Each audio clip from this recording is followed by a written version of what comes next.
Good morning, everyone. Welcome. My name is Annie. I am a public services librarian at Kent County Public Library. And as always, I am delighted to be here with Sabine Harvey from University of Maryland Extension, Kent County, for the final program in our four-part Get Ready to Garden series.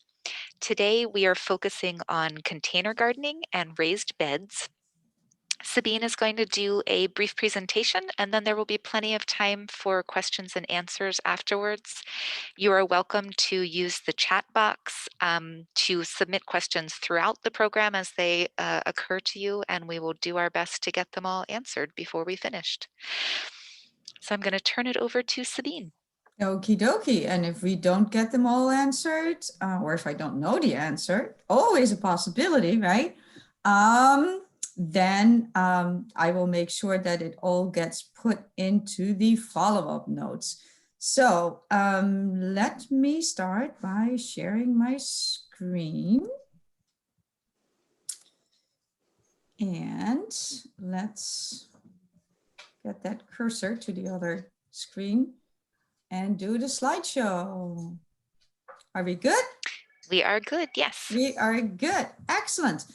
Okie dokie. So container gardening. So on the one hand, so easy, right? And on the other hand, always a mystery. And so many things that, I don't know, could go wrong, don't go wrong. Anyway, let's start. So I always like to start with my keep in mind thing, just some things that are always there and present. Your containers, especially in our climate, they will always dry out way faster than your regular garden soil. And as we know, our plants need water, so it could very well be that you need to water your containers not once, but twice a day. So there's always the issue, how much work can you put into your containers? The other issue is, of course, some containers, if they're not plastic, they're like, clay, they're porous. So pottery, they may dry out a lot faster than your other pots. Not only that, if you were to leave them outside during the winter, done that many times, yes, guess what? There's water between those pores, and we all know what water does when it expands. When it freezes, it expands, so it will crack your pots. Not a good idea. So if you have porous pots, yeah, I think today might be too late to get them inside, but next year, get them inside on time. So the other thing is, as you can see here, so this is on our roof deck, and pots can stain. Maybe you don't care, maybe you do care. So what I have actually done, let me see, here's my cursor, there it is. Hopefully you can see that here, I have put them on a pallet so that the pots themselves don't strain. The other reason why I did that is because that is, I don't even know what it is. It's some sort of vinyl siding, God knows whatever stuff. And gosh, when I walk on that in the middle of the day on my bare feet, yeah, I can't do that because I'll burn my feet. So I figure if I burn my feet, right, and the same thing, of course, goes for like blacktop or bricks. If it's hot to your feet, guess what? It's gonna be hot to the bottom of your pots, right? Dry out even faster. Those roots are gonna be like, they're gonna feel that, they're gonna know that, and they're gonna say, yeah, we don't want to venture down all the way into the pot. And therefore, you're actually, shortening the, minimizing the room that the roots have to go to. So that's another reason why I like to elevate my pots so that there's actually more air circulation and that they do not get as hot as the surface that they're on. And obviously, wood is not a great conductor of heat. So that is something good to put your pots on. My husband at some point bought these cutesy little you know, thingies to put your plants on. So, and they're about as wide as a pot is. Well, guess what?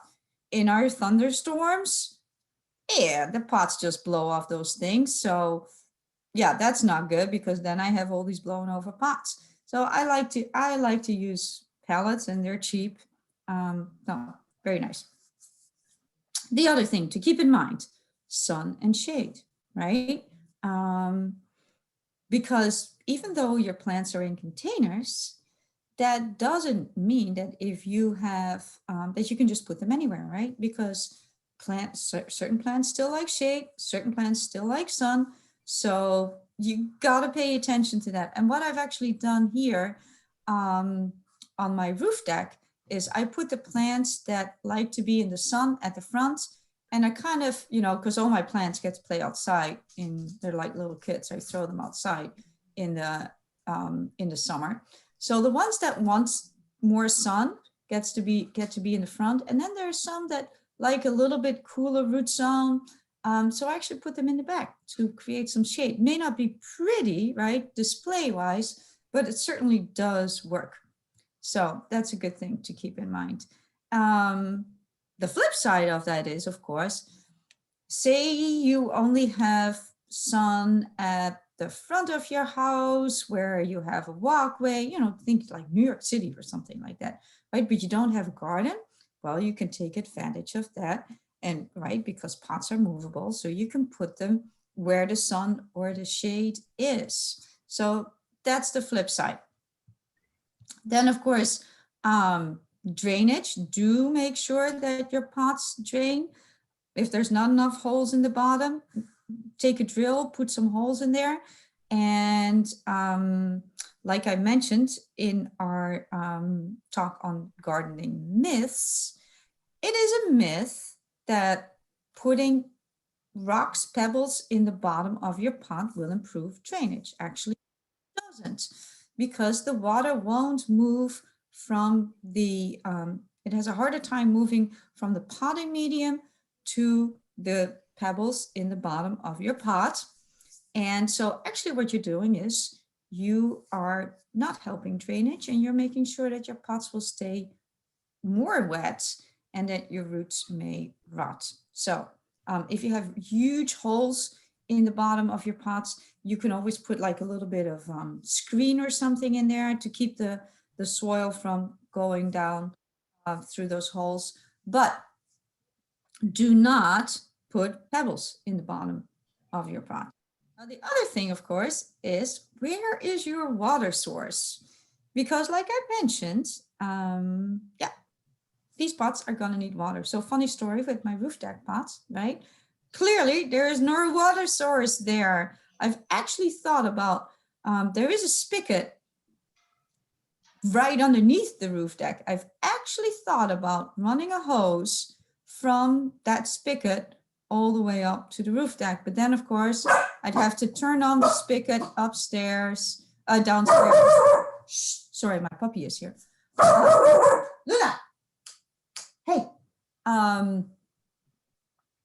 Then I'd have to go downstairs, turn on the spigot, run upstairs. So what I've actually done is our bathroom is not too far away. So I actually have taken like gallon jugs, or sometimes I take just a simple bucket and I fill it in the bathroom, and then I take it to water my plants. But I do large containers because otherwise I'll be wandering around for forever. And then of course I need to think about putting something on my feet in the summer, because otherwise I will burn my feet.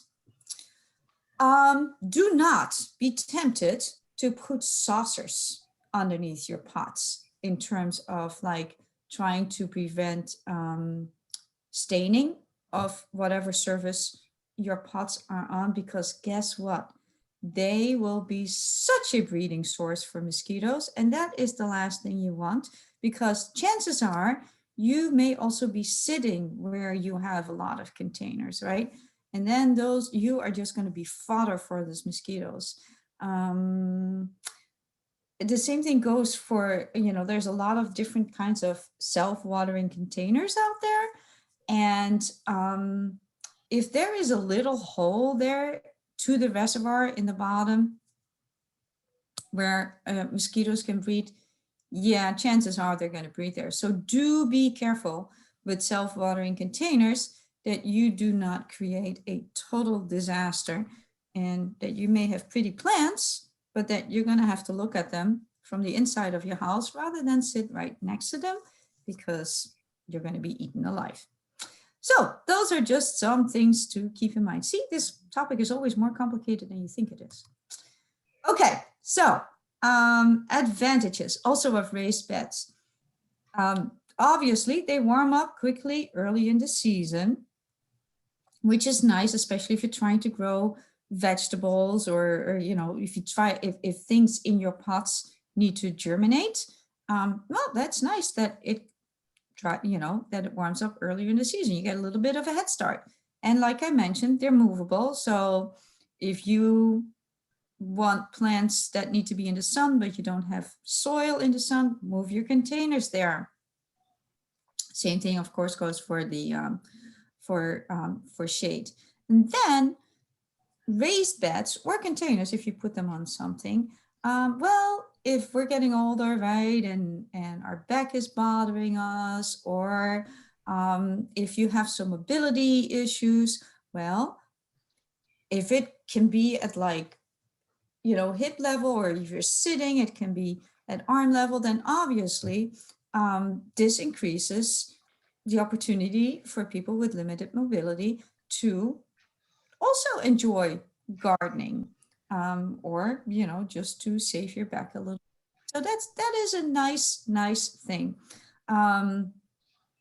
The other advantage is, of course, especially of raised beds, that if you have very poor soil, if you have issues with your soil, or, you know, if your soil is very waterlogged, if you do raised beds, then obviously you are mitigating some of those problems that your regular soil may have. As I said, the biggest disadvantage is probably, although it warms up quickly, that it also dries out quickly. So you're gonna have to think about, how will I keep this watered, and how much time do I have to water it? And then, of course, the expenses, right? Chances are, if you own your house, you know, you also own the soil, it's free. But your containers, well, you need your containers, you need a potting mixture, you need some way to keep it all watered. So yes, there are obviously way more expenses when it comes to gardening in containers or raised beds. So what are you going to use for containers? Well, clearly the sky is the limit. You could use, well, just about anything, and you can think about which way you want to do this. So the one on the left, that was actually at a demonstration garden at the plantations at Cornell University. Very pretty. There is some, the bottom of these planters there is actually open. There is no wood there. So there's no wood here. And what they did is they put like some wire down here. They stapled it in, and then they also lined it with a form of landscaping fabric, you know, so that the soil would stay in. So it can drain all the way down here. There's no bottom, well, other than a screen. And then, of course, now not everybody run to Acme or Ratner's and steal gardening shopping carts. But if you happen to have an old shopping cart laying around, clearly you could plant in it. Obviously, with all these things, you would have to line the outside with something. That goes for, you know, any type of, this type of serious container. Right, you could do straw. You know, people have also used like wheelbarrows or God knows whatever for containers. So there with the garden cart, the drainage is not an issue. But if you're going to use a wheelbarrow, hopefully it will be an old one and rusty and have holes in it. And otherwise, you're going to have to figure out a way to drain it. Otherwise, you're going to create a little pool. Then this, wow, this is quite something.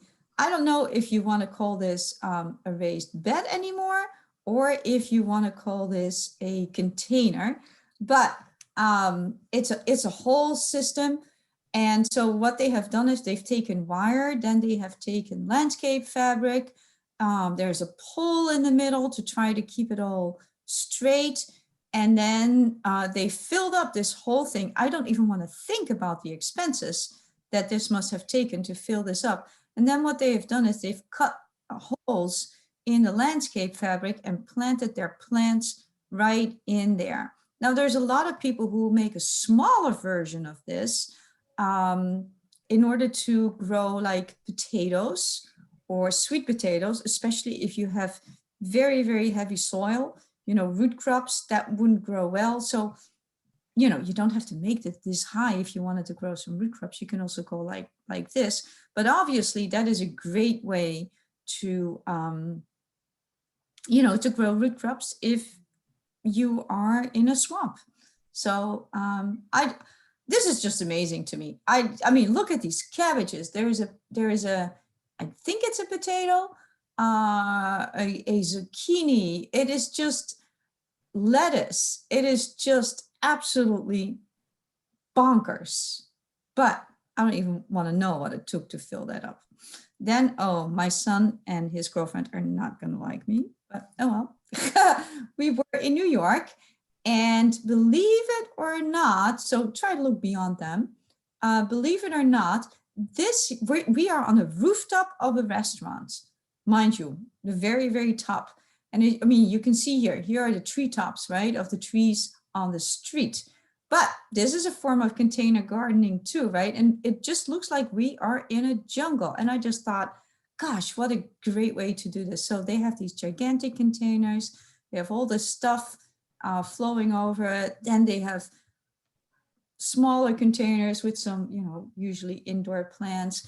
They have what looks like to me a fig tree or something up here, you know, put on an upside down container. So people are really, really inventive when it comes to containers. And I have to say, even though we were it was in Brooklyn actually, you know, there's grasses in there. I mean, oh my goodness, look at that. So even though we were in the middle of Brooklyn, it just felt like we were in an oasis. It was very, very nice. And then, are you ready for this one? Nowhere but New York City. This was a few years earlier. Well, you know, if you have a car lying around and you want to do something fun, I guess you could do this too. I'm not sure if there was any potting soil there, but holy smokes, it sure looked fantastic. So this was way, as you can see, way before COVID, light years away, different world. Or, well, if you live in the Netherlands, heck, the top of your the roof of your oh gosh, I can't even think of the English word. Anyway, a boat, right, on the river that is used as a home.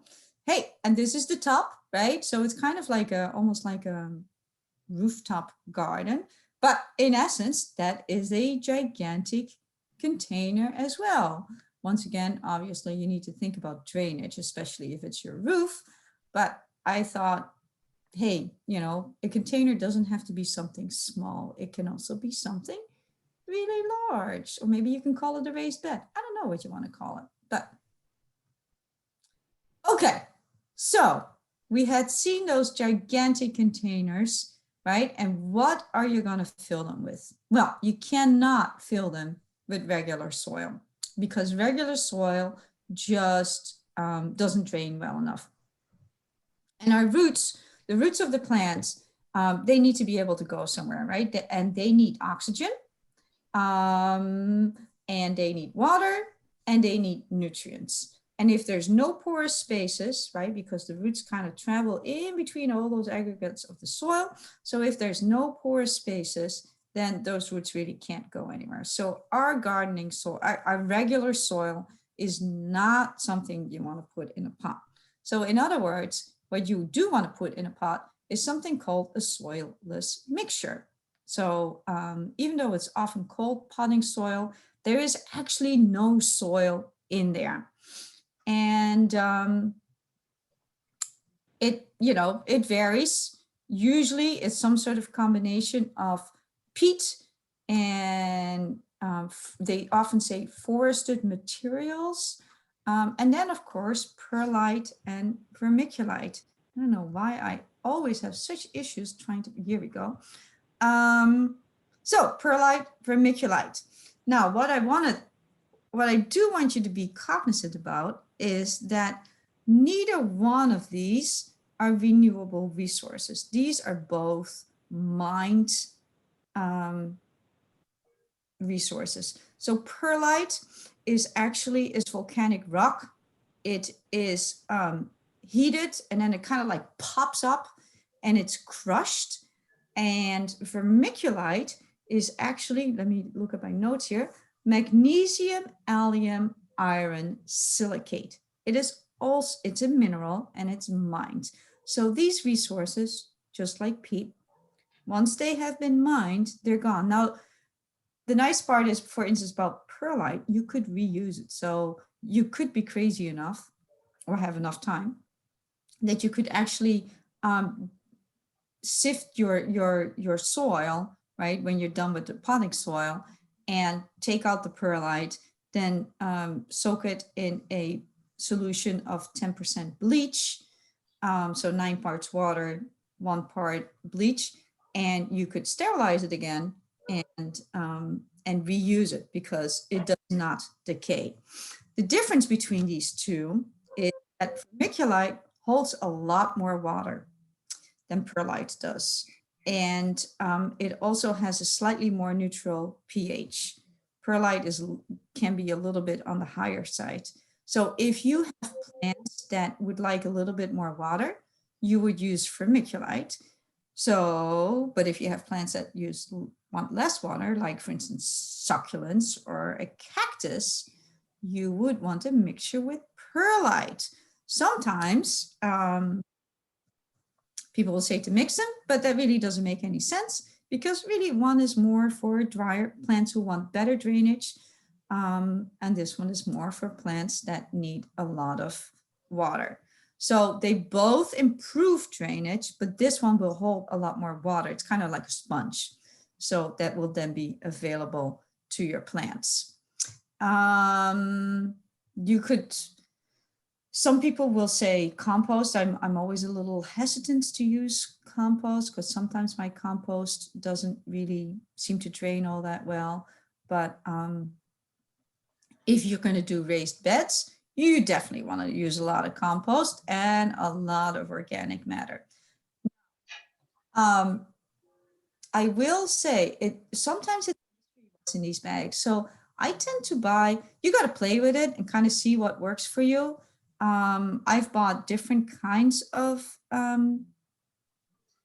potting soil, and some I like and some I don't, and some of them really seem to compact. So then I have to buy something to get better drainage. But I will say of a particular brand of which I've always bought, I don't know what it was, but there were a few bags that were just so bad. I mean, look at what I found in these. And these were not small branches that I found in there.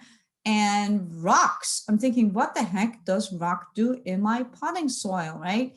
I did not think that was very cool.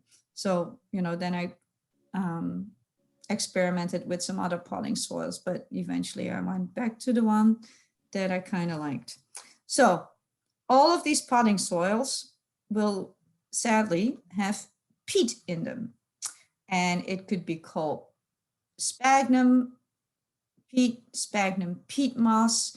It is definitely not a renewable resource. So this is where your peat comes from, right? It's in a bog. It took thousands and thousands and thousands of years for this to develop, because what it is this sphagnum moss, not peat, sphagnum moss that decayed, that was in these swampy areas, and then became this very, very nice peat. So once again, once that has been mined, it is gone forever. We will also in the gardening world use sphagnum moss. That is actually the plant that grows on top, and that will be harvested. So that is a renewable resource. And then it's dried, you know, and a lot of people will oh gosh, line their planters with it. Or if you don't want to see your growing medium, right, they'll put it on top of their pots. Or sometimes it's just used for decorative purposes. So keep in mind, there is a difference between the peat that took thousands and thousands of years to develop and the moss, which is alive. So just to give you, obviously they sell many, many different kinds, and I never ever really know whether all those different kinds of potting soil are actually worth it. Because of course, you know, once you go beyond like just the regular potting mix, it becomes a lot more expensive. So this here is just regular potting mixture, the one on the top left. And as you can see, there's some perlite in there. According to the bag, there's also forest materials in there. There's peat in there. And obviously there's always fertilizer in there. Now this one here on the right, that is sold as a seed starting mixture. And as you can see, it has a lot more perlite in it to make it fluffier and to increase drainage so that the seedlings can actually pop up through the medium. You know, the difference between, and of course this one, the one on the right, is a lot more expensive than this one. Is it worth it? To me, they kind of look the same. So I don't really know whether those two are actually worth it. And then the one here on the bottom, that one is sold as a mix for cacti and for citrus.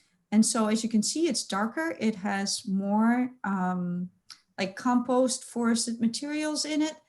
It has also, I'm not sure you can see it, but it definitely see those tiny little white specks. It has some sand in it to improve drainage because of course, both of those would like a lot of drainage. The only real difference between these various mixtures is the fertilizer that has been put in it. So I could see that for that reason, you would want to buy different potting mixtures just because of the fertilizer that's in it. And you know that just like our food, bags of potting mixture, they have a label, and you can actually see at the very back of the bag what's in them. So what I often do, little secret, right? When I start my own seeds, you have these trays, right? Or whatever it is that you're starting your seeds in. Well, I figured eventually those roots are going to want to grow in something with a little bit more substance and just in potting soil before I transplant them. So you know what I do? Because that seed starting mixture is so expensive, I fill up whatever it is that I'm growing my seeds in about 3/4 of the way with regular soil mixture, with regular potting mix, because it's so much cheaper. And then the very top, you know, fourth of whatever containers it is that I'm using for seed starting, I then fill with the seed starting mixture, because I figure, hey, you know, those seeds only need that really fluffy stuff when they're just germinating. And then after that, those roots better go to, you know, to the more robust stuff. So that way I feel like, you know, I get a little bit more bang for my buck. So, well, if you are, there are some, let's put it this way, there are some alternatives to perlite, vermiculite, and all that kind of good stuff. So one of them is coconut. I don't core. It's the fibers of the outside of the husk of a coconut, right? And of course, huge coconut industry. So to some extent, that is a byproduct, and people have figured out good use for it because you could use it. It's a particularly good alternative to vermiculite because it holds a lot of water. And often it is sold in these kinds of blocks, right? Rather than a big fluffy bag of this stuff. And what you would do is just with like, if you get peat pellets or something like that, you would soak this in water and then it becomes all fluffy and then you can use it. Now I have found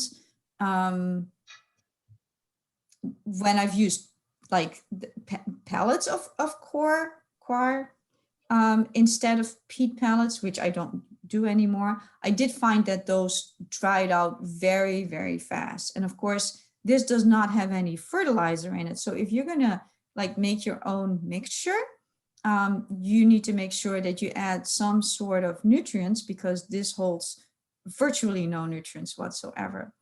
A good alternative for perlite, and I noticed that this actually, in the commercial industry, this is used quite a bit, are rice husks.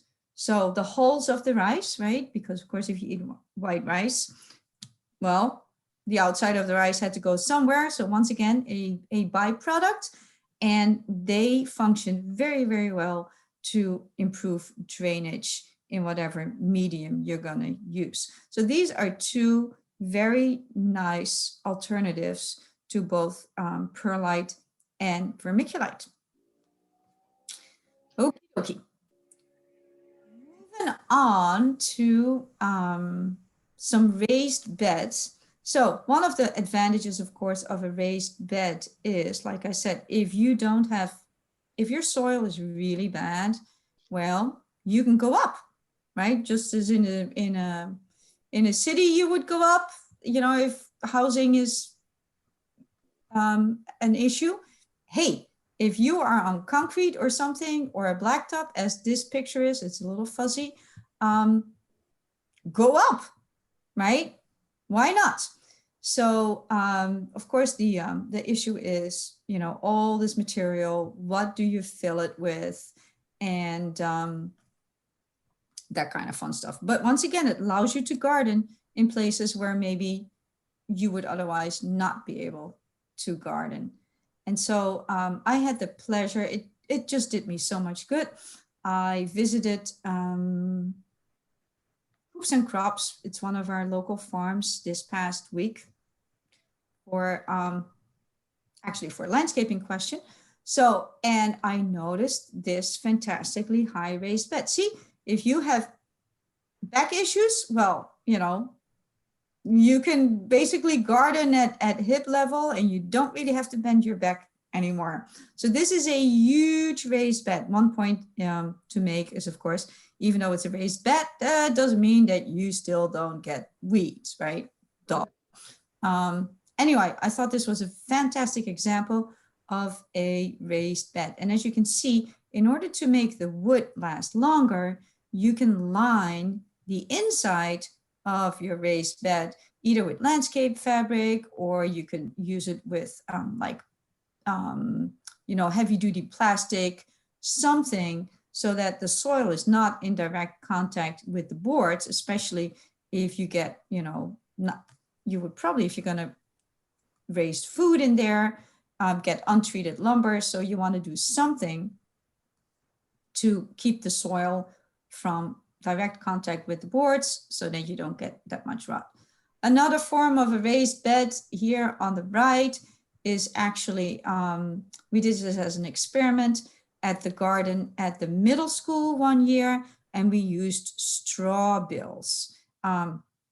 It's a huge thing for some people. I came to the conclusion that I am not sure how much I like it, because here's the thing. In order for those straw bales to actually work, first you need to put in a 10-10-10 fertilizer to break down the straw. That's a lot of fertilizer. Then you need to soak it and it needs to sit for 2 weeks. And all that while, you just have to make sure that it stays really, really moist so that that straw will break down. And once the straw has broken down, you, as you can see here, you would put potting soil in there, and that's when you then plant your plants. However, since it's straw, and straw tends to, it can definitely reject moisture. You can see we put drip tape on here because, my goodness gracious, it needed so much water. So do I find this a very sustainable practice? Not really, just because of the amount of fertilizer that is needed to do this, as well as the continuous need for water. I mean, it just doesn't end. So, you know, a raised bed like this would need a lot less water. Here's another example, once again, courtesy of Coops and Crops, of raised beds. And this is in a high tunnel. And I know we don't, oh my gosh, I have to just tell you, did it feel good to be in that high tunnel? It was on Tuesday. It was not a warm day, but my goodness, it felt so comfortable. You can see even things here, you know, this is something in the cabbage family, and here's arugula. It actually had started to bolt. How's that for funny? And even though it was a cold day, look, the side was open because it was so nice and warm in there. And obviously you don't want your cool season crops to roast, but just regular construction boards used, and with a path in the middle. And I just want to show you that, yes, you could add sides to a raised bed, but a raised bed doesn't need to necessarily have sides. It can also just be a nice little mound. And I saw that at an example. This is at Chanticleer a few years ago. As you can see, these are all raised beds. Wouldn't you all want that, right? I don't even know how many people it took to make it look that pretty, but my goodness, would I like my garden to look like that? Anyway, these are all raised beds, but as you can see, no sides to them. It's just a nice mound. And that's, of course, a huge advantage of a raised bed. It tells you where you can walk and where you can't walk. And especially if you're gardening with kids in a school setting, yeah, it's kind of nice to tell them you can walk in the paths, you cannot walk on the beds, and it really prevents soil compaction. Now, if you do this at an elementary school, it usually works. If you do this at a middle school, not so much. They'll still go straight through the beds. Go figure. But anyway, if your dog is in your garden, he will also not follow the paths. But maybe other human people you could direct to use the paths rather than be smack on top of the beds. So here comes the big issue. How do you keep all this watered? Well, when I first started, I used soaker hoses, you know, right here.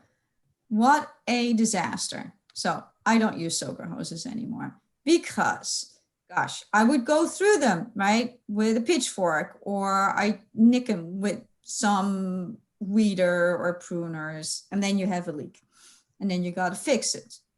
And then what I found was, or if it gets very dry, mice or voles, it's like, ooh, water source, let me nibble on it. And then you have a hole in your soaker hose.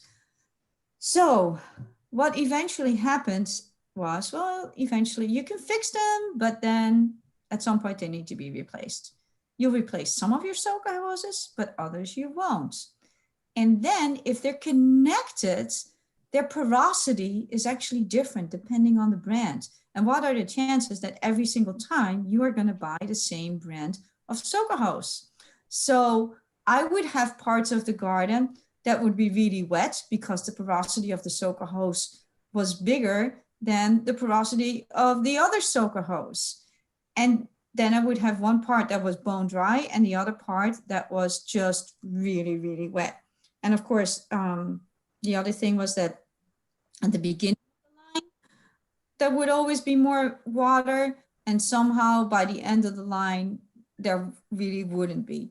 So it just for me, I think if you have just one soaker hose on, instantly connected to your spigot, that will work. But for me, with multiple soaker hoses attached to each other in gardens, it just didn't work. So I have become a huge fan of something called drip tape.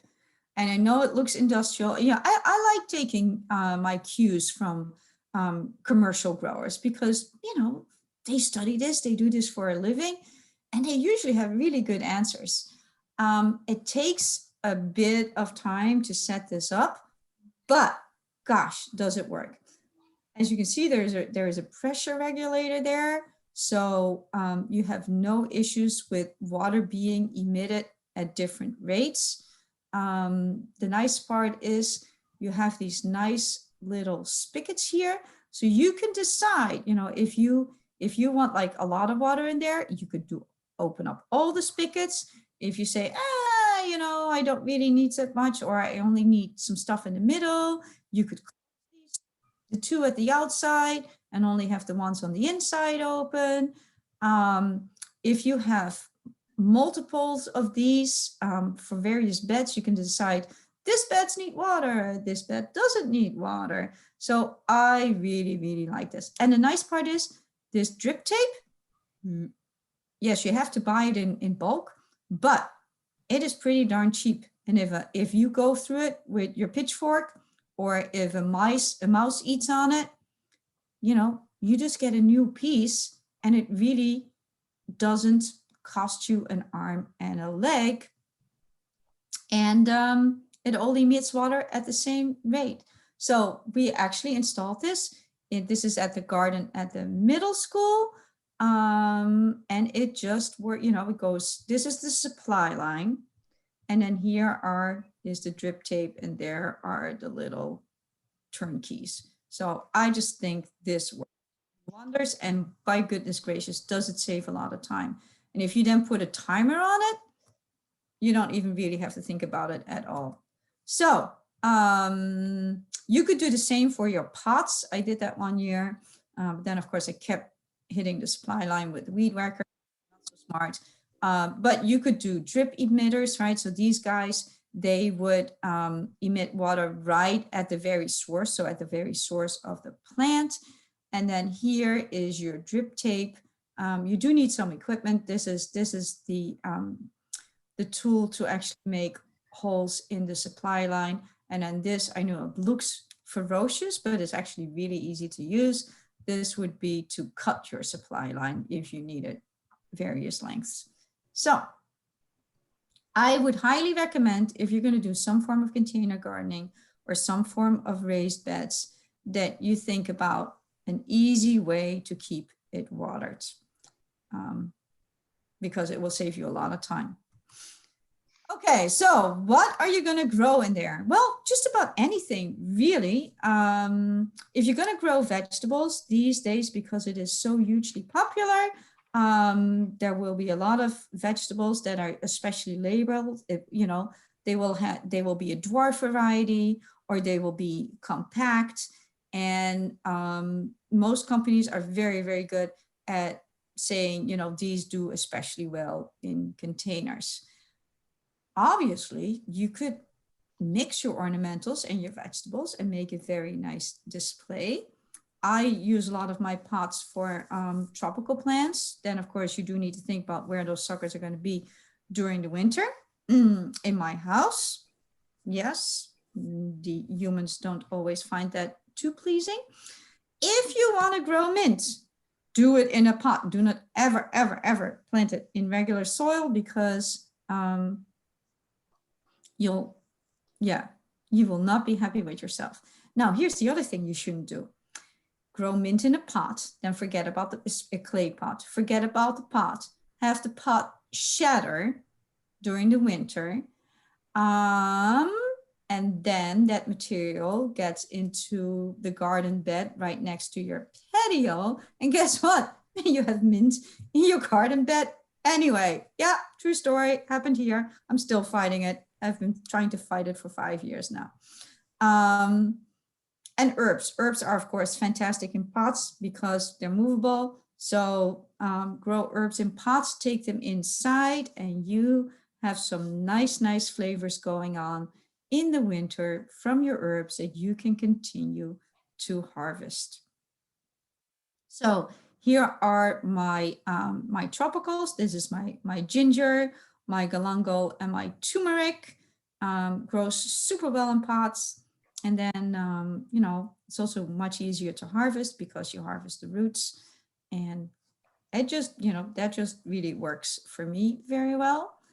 And we haven't talked about the ornamentals yet. So here, perfect example, if I can find my cursor again, of what they call a thriller, which is of course the thing in the middle that will here attract your eye, right? And then the spiller is the plant over here that has this nice cascading effect and goes down your pot. And then of course the fillers, which are all the other plants in between. So thriller, spiller, and filler, or thriller, filler, spiller, however you want to do it. But if you are going to make an ornamental pot, right, you want to think about something in the middle that goes up that will attract something that's going to go, you know, that will flow down, that will give this nice cascading super effect, and then something that, you know, will provide some color and some substance. So that is what you would do with a container. Not that I'm any good at it, but hey, or you can just put one plant, one beautiful plant in a pot and just have this gorgeous summer display. And of course you can play around with the pots themselves too, right? You can make it a display just with putting a whole bunch of different pots together. I used this one in a previous presentation because as you can see here, it's kind of balanced, right? You have one nice plant with bold texture, another nice plant with bold texture, a third plant with some different texture. And then of course it's all tied together by color. And the nice part here is that color didn't just come from the flowers, but it came from the foliage as well. So you could see this is a very balanced container with lots of stuff going on to keep you occupied. And who says that containers are only for summer? You could have fun with your container in the winter as well, right? Put some nice twigs in there with some color, some evergreen branches, some berries and stuff like that. So a container can get multiple uses. Just make sure that it's not going to crack during the winter, right? But yeah, it isn't just for your summer display. And that is about it. I have an enormous amount of resources. The top ones are for this is the extension. There's, you know, a nice summary of what we just talked about, some recommendations of what you can actually grow, and a whole bunch of different designs. So, oh, there's one thing I forgot to say. Let me go back. I now just thought about it. What the heck do you fill these beds with, right? So hold on, here we go. Sorry, I hope I didn't make you nauseous. So I asked, what did you fill this with, right? Because my goodness gracious, that has got to be a lot of soil. Well, as you can see here at the bottom of, he used something called Hügelkultur, which is German, and it basically means mount or hill. And so what he did is first he put branches in the bottom of this planter of things that he had just pruned. So, you know, thicker stuff. And then he put wood chips on top of that. And it's only the top layer that is a lot of compost. And if you follow this link, there's they use this in permaculture. It's a whole thing where you just put like logs even at the bottom, and then you use smaller branches and then wood chips, and then eventually, compost, soil, whatever the heck, and you make these mounds and you plant your plants right in there. So I thought that that was a revelation and very smart. Obviously, it will eventually settle, but it's not going to cost you $500 to fill up this thing. And that was it. So I'm going to stop sharing my screen so that I can actually see your comments. And we Okay. have quite a few of them, a number of questions that have come in. Goody. Okay. I know we're getting close to 11, but we'll run through as Yes, many as sorry, we can. but No, it's great. who knew that container gardening could be such a large topic, right? But if we don't get to a question, I will make sure to answer your questions for you. Okay, let's see. Coffee filters are good for covering the holes of the pot. Great suggestion. I will write that down. Coffee filters, who knew? Awesome.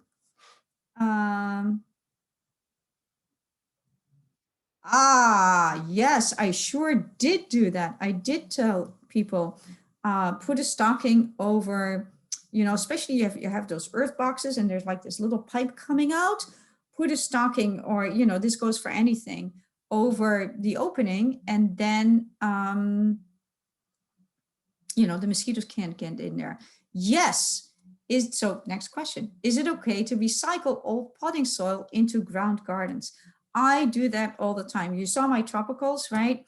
The ginger and the galangal and stuff like that. So you can reuse your potting soil for a number of years. The only thing is that since it's not in the soil, right, or in the ground, the nutrients will be depleted. So you're gonna have to add some fertilizer. I like to use something like Osmocote, something that is a slow release fertilizer, because if I do something, like Miracle-Gro or something, first of all, it contains way too much nitrogen. And second of all, it just then get a thunderstorm and it just drains straight out of the pot. So I like to use something that is slow release. So you can reuse, you can feel it, right? If it still feels good, you can reuse it, put some fertilizer in there, and put your plants in there. But then after a while, especially with those root plants, it doesn't have a good feel anymore. It is mainly only roots from the plants. There isn't really anything else in there anymore to plant new stuff in. So at that point, I just dump it in my vegetable garden. I have a lot of clay, so all that perlite will never ever decay. So all that perlite in my vegetable garden, it improves the drainage. So, what is the potting soil I like? I just keep flipping back and forth. I don't know. Sometimes I just get whatever the heck is on sale. I'm not really sure it matters all that much. It really depends on, do you want it organic? Do you not want it organic? I have to say there's people who make their own stuff. I have never done that because I don't even know how to get all that material, right? Can you plant seeds directly in potting mix? Yeah, you can. I don't see why not. The only thing you have to be careful of is if there's really big, like pieces of wood in there, because then of course a little seedling can't push that up. So if you're going to use any type of potting mix, just make sure that wherever you plant your seeds, you don't have big clumps of something. Other than that, I don't see any reasons why you couldn't. So if you use potting mix with fertilizer in it, should you avoid using fertilizer periodically in those plants? Well, most bags will say like feed plants up to 3 months, feed plants up to 6 months, right? And a lot of that is going to depend on how much rain we get, because if we get these torrential rains, obviously that fertilizer will drain out of there a lot faster than if it's really, really, really dry. So your plants will tell you. Eventually, you just see that, you know, you might get some signs that they need something. So yes, and if you're going to reuse it, then you're definitely going to have to use some type of fertilizer. And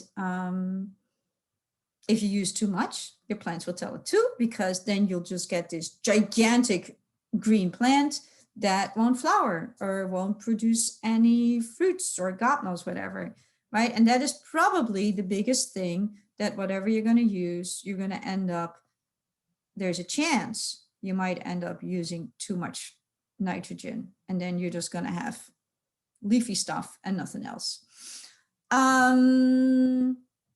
Treated boards, right? So it used to be that our boards that treated wood was treated with arsenic. That was definitely not such a great idea to use in your vegetable garden. These days, treated wood is no longer treated with arsenic. It is treated with copper and some other stuff. And on the Home and Garden Information website, that very first link, there are some other links to discussions about that. There's different opinions. It, you know, and lining your boards with like a plastic will definitely help. It doesn't really seem to be an issue anymore. It is not salt that the boards are treated with. So there are people who use it. If you're going to go organic, obviously you can't, you shouldn't use it, don't use it.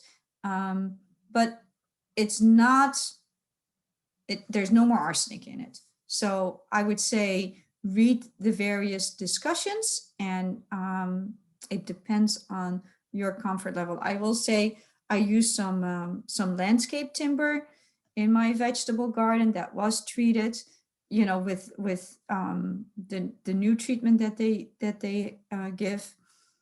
God, that's, you know, I might as well just, it rotted just as fast as regular wood. So I don't think I want to actually pay the extra money for treated wood, because it really doesn't seem to last very long. So, okay. Yep. Horticultural therapy program, raised beds. They added a 1-foot board laid on top. Okay. Very good. Very good. Yeah. And so it's nice to put a board over, you know, diagonally or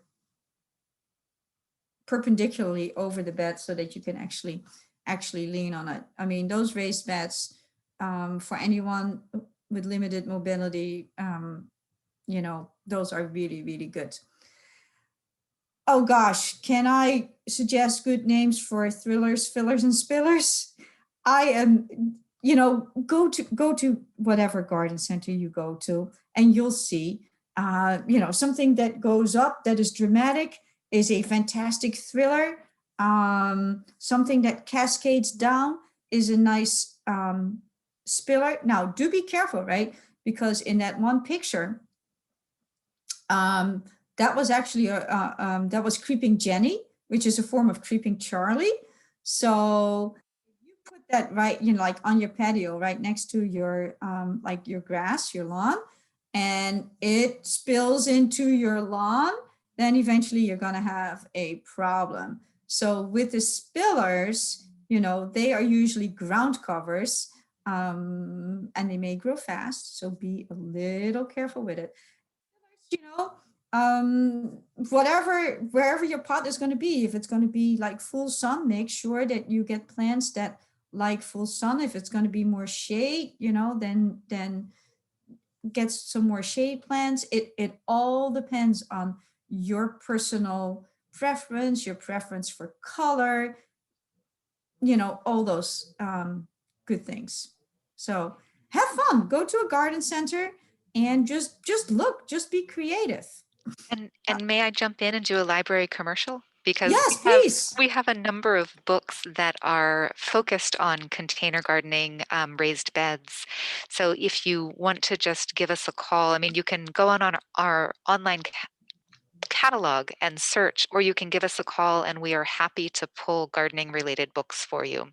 So please take advantage of what we have.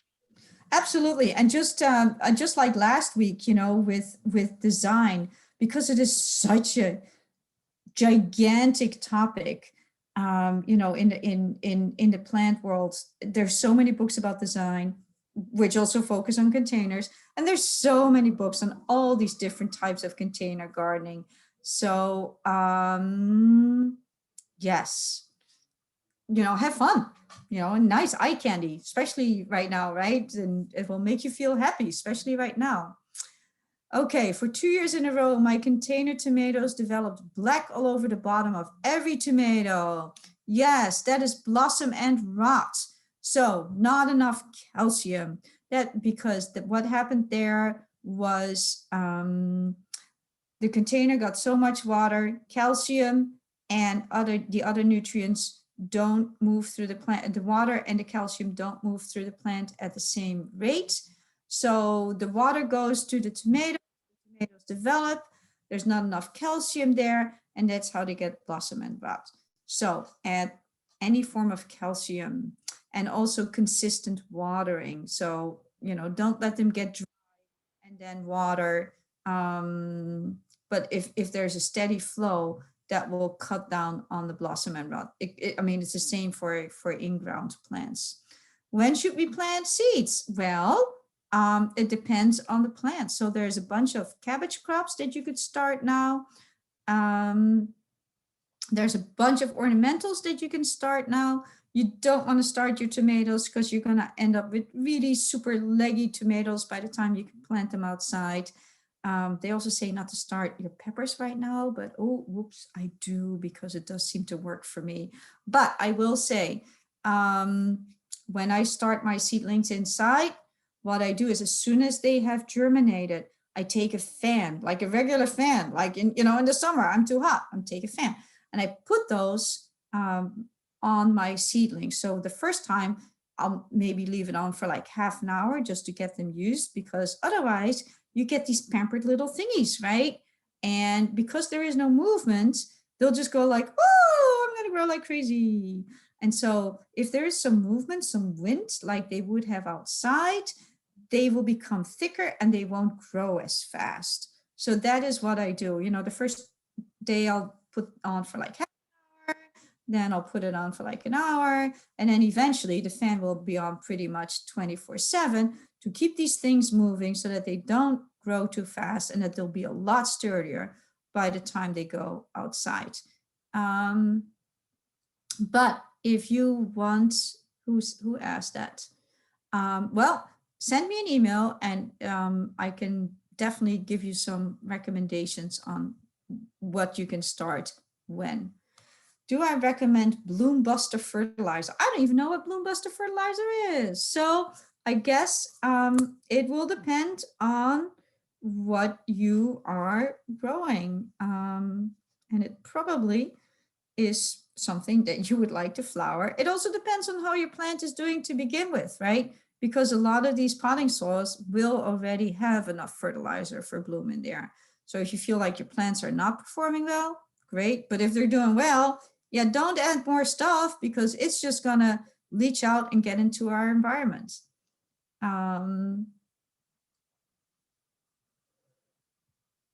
Yes. So a salad table, 2 years ago, it dries out and things bolt very fast. Yes, and so this is of course the other thing. If you are going to grow vegetables, look at the vegetable to see how much depth they need, right? A salad might be able to get away with 3 inches. Obviously, tomatoes not going to grow well in 3 inches, neither are carrots. So do adapt the depth of your container to whatever plant you are going to grow, right? Because you're not growing just the top, you're growing the roots. And so bolting very fast, well, to some extent, it has to do with our outside temperature. So I would say if you can move it to give it slightly more shade, especially afternoon shade, that would help. If you maybe you could add to the sides so that it becomes deeper, keep it well watered, plant earlier, before it gets to be really warm, or plant later in the season when things cool down. But lettuce that is more bolt resistant. At some point, especially with lettuce or our cool season crops, when that temperature gets up there, yeah, there's just, that's what a plant does. There's just, its internal mechanism tells it to start developing seeds, that it's done. And yeah, you can't fight nature. We can't fight nature, period. It's just never gonna happen. Not even with stuff that we grow in our containers. So there you go. Pinterest. Yeah, I'm not a Pinterest person. Somehow it doesn't work for me, but that's good to know. So maybe I have to become a Pinterest person. But yeah, there's so much inspiration out there. Even our garden club and stuff. If you just go downtown in the summer, the planters are just beautiful.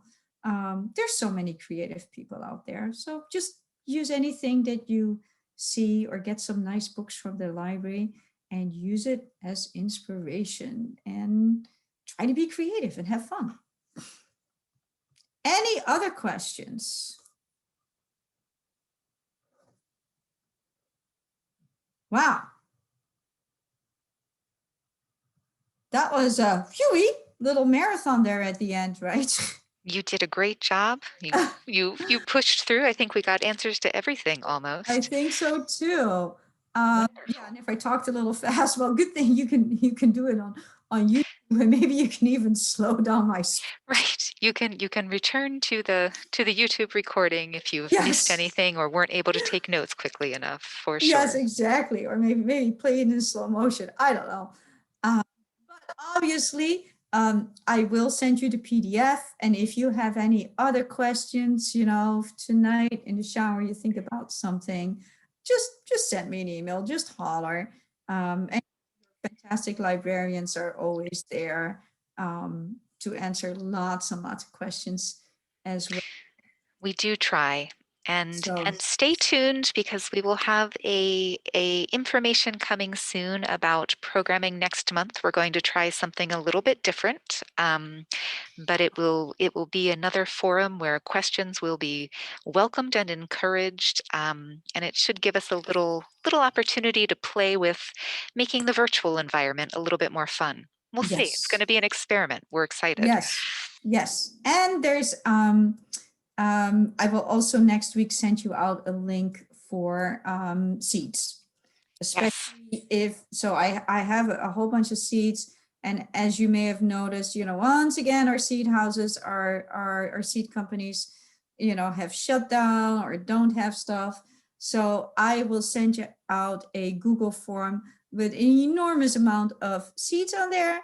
And you will be able to pick those up at your local library. This is our pandemic answer to not being able to do our in-person seed swap, which I Yep. know everyone will miss, but Yes. we're adapting, and Yes.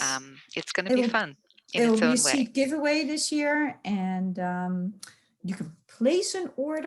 Hmm. So, and I'm gonna try to you may get less than